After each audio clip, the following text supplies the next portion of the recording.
رسالت کو ماننے والا، وہ 17 دن اسی بارڈر پہ لڑا اور پھر غازی ہو کے واپس آیا۔ ایوب خان نے معرفت والے جاگنا، انعام تقسیم ہونے کی باری آئی۔ ایوب خان نے عزیز بھٹی شہید کو نشان حیدر دے دیا۔ وہ ساری کابینہ بیٹھی ہوئی تھی، انہوں نے کہا قبلہ جی وہ تو لڑ کے 3 دن شہید ہو گیا، مانا دلیر تھا، شہادت لے لی، ڈٹ کے لڑا ہے، بھاگا نہیں ہے، نشان حیدر لے لیا۔ لیکن اس سے زیادہ دلیر ہے وہ کرنل شفقت عباس، 17 دن لڑتا بھی رہا، پھر زندہ اور غازی واپس آیا، اسے بھی نشان حیدر دیں۔ وہ پٹھان تھا، اڑ گیا، اسے نہیں دوں گا۔ اس نے کہا جی وہ تو شہید ہو گیا، 3 دن لڑ کے اسے کیوں نہیں، اسے دے دیا۔ وہ 17 دن لڑ کے غازی آ گیا، اسے کیوں نہیں دے رہے؟ اس کی دلیری پہ شک ہے۔ لیکن ایوب خان کو خدا کی قسم علی سے معرفت ہو چکی تھی، اس نے کہا یہ لڑ کے شہید ہو گیا ہے، اسے نشان حیدر دے دوں گا۔ وہ غازی واپس آیا ہے، اسے نشان حیدر نہیں دوں گا۔ لوگوں نے پوچھا کیوں نہیں دیں گے؟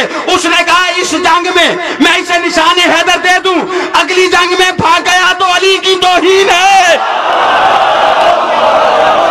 کوئی علی والا میرے ساتھ آ گئے، حیدری! یہ اس جرنیل کی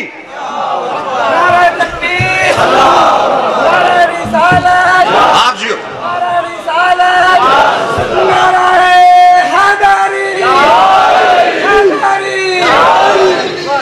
ایک بات پہ جرنیل آیا، وہ ایک کا کھلا، جو علی کا منکر ہوتا ہی عیبدار ہے۔ عیب چاہے جسم میں ہو چاہے شجرے میں ہو، عیبدار علی کا منکر ہوگا۔ منکر تھا نا، اس نے 1985 کے قریب ایک اسلامی نظریاتی کونسل بنائی تھی، اور اس نے مولوی اکٹھے کیے سارے پاکستان، 4 شیعوں کے 16 مولوی ٹوٹل، باقی 12 دوسرے مکتبہ فکر، اور منکر علی سامنے بٹھا کے سب کو دانی پہ تقریر کر رہا تھا، ایسا دین لاؤ، ایسا دین لاؤ، ایسا دین لاؤ، ایسا دین لاؤ۔ اور اس کا مفہوم کیا تھا آخر جملے کا کہ دین ایسا لاؤ جس میں علی نہ ہو۔ ہلے بڑے بے شمار ہلے پچھے پہن، میں ایک ایک فرشت کھول لیا جی اپنے ٹائم کے، میں 20 منٹ پڑھ چکا ہوں، 10 منٹوں میں ساری وہ کھول لی حدیث، اگر عنایت ہو گئے 2-4 منٹوں مصائب، ورنہ آپ کی اجازت، جتنے حضرات ہو توجہ پوری کرنا۔ اس نے کہا دین وہ لاؤ جس میں علی نہ ہو،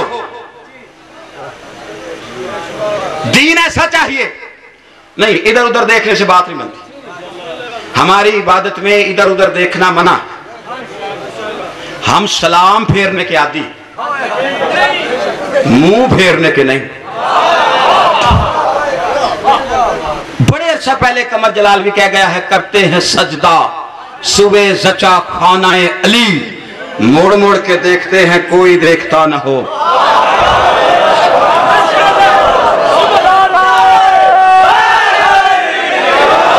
جو گیٹ پہ کھڑا اسے نعرہ معاف نہیں ہوتا، بلند کر کے حیدری!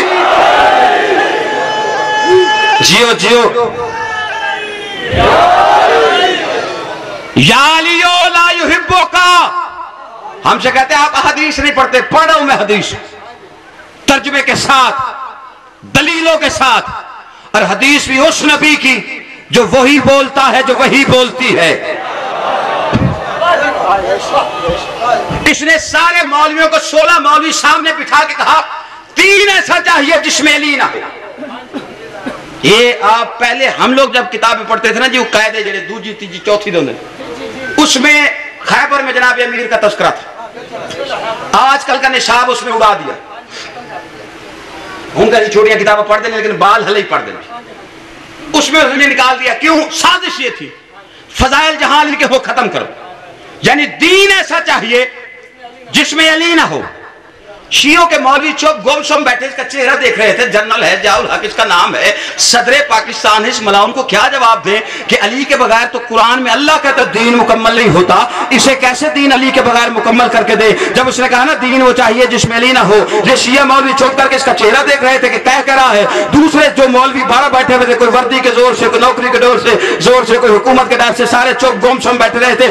اب میرا کوئی اہل سنت بھائی بیٹھا ہے تو اپنی معرفت کے لیے سار اٹھانا اور اس اہل بیت کی میں محب کے لیے, تو اس میں اہل بیت کے عاشق کے لیے جتنے بیٹھے ہو بابا بیٹھ جاؤ. صرف آخری جملہ ہے, اس جملے میں میرا حاصل ہے, جگر کا لہو صرف ہونے والا ہے. تم نے حسین کی ماں کے حق کا واسطہ, جسے بات سمجھ آئے علی کی ولایت کے لیے اپنا سینہ چاک کر کے بولے ضرور. اس نے کہا دین ولاؤ جس میں علی نہ ہو, دین ولاؤ جس میں علی نہ ہو. سارے مولوی چوپ بیٹھے ہوئے تھے. اس کا ایک خان سامہ تھا جس کا نام خادم حسین تھا, وہ تلا کان کا رہنے والا تھا, وہ اہل سنت تھا, وہ اندر چائے بنا رہا تھا. اس نے تقریر کے یہ جملے سن لیے کہ ضیاء الحق کہہ رہا ہے کہ دین ولاؤ جس میں علی نہ ہو, دین ایسا چاہیے جس میں علی نہ ہو, دین ولاؤ جس میں علی نہ ہو. اب یہ حسین کی معرفت کسی کی جاگی نہیں ہے. رسول اللہ نے فرمایا یا علی لا یحبک الا طاہر الولاد ولا یابغضک الا نجس الولاد. علی تجھ سے محبت وہ رکھے گا جس کی ماں شریف ہوگی. یہ رسول اللہ کا دیا ہوا پیمانہ ہے. ماں کی شرافت علی کی محبت کی دلیل ہے. اہل سنت عاشق حسین ابن علی تھا. اس نے اندر تقریر سنی اور ٹرے اٹھا لی. ٹرے اٹھا کے سارے مولویوں کے سامنے چائے رکھتا گیا, ضیاء الحق کی تقریر سنتا گیا. دین وہ چاہیے جس میں علی نہ ہو, دین وہ چاہیے جس میں علی نہ ہو, دین وہ چاہیے جس میں علی نہ ہو, دین وہ چاہیے جس میں علی نہ ہو, دین وہ چاہیے جس میں علی نہ ہو. اس نے خادم حسین اہل سنت نے سارے مولویوں کو چائے دی اور آخری کپ لا کے جنرل صاحب کے آگے رکھ دیا. جو جنرل کے آگے کپ آیا اس میں کہوا تھا, دودھ نہیں تھا. وہ جنرل تھا, دیکھ کے تڑپ کے کہتا ہے یہ کیسی چائے ہے جس میں دودھ نہیں ہے. آگے سے کہتا ہے وہ کیسا دین جس میں علی نہیں ہے.